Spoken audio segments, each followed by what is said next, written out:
sem dijakinja srednje zdravstvene šole, obiskujem 4. letnik. Odločila sem se, da sem pridem v bistvu, ker se mi zdi, da dijaki že v osnovi, že v 1. letniku, ko se vpišejo sem, morajo imeti to vrednoto, da imajo neko spoštovanje, neko željo do pomoči sočloveku.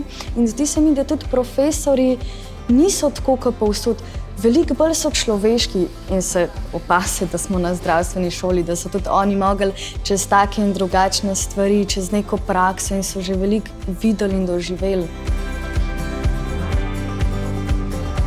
Poučujem skoraj 20 let in s ponosom lahko povem, da po vsem tem času še vedno učim z velikim veseljem.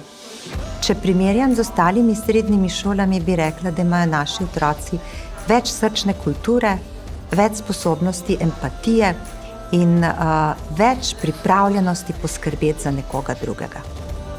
Samo delo z mladimi me izjemno veseli.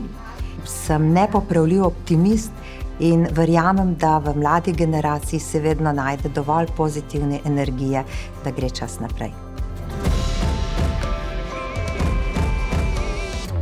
Hodil sem na srednjo zdravstveno šolo v Ljubljano. Ko priješ enkrat na oddelek oziroma ko priješ v neko službo, recimo v primeru naše službe, si ne ti tisti, ki stoji med tem, a bo nekdo preživel ali ne bo. In potem vidiš, koliko je tistega znanja, ki so ti ga dali ti profesorji, uporabnega, ko začneš povezovati vsa znanja, pa vse, kar si pri predmetih dosegel, je pa ogromno enega znanja ti dajo, ker se v bistvu sploh ne zavedaš, pa pol naprej vidiš, da je veliko si osvojil. Verjetno, če bi še enkrat izbiral, oziroma skoraj gotovo bi šel še enkrat isto pot.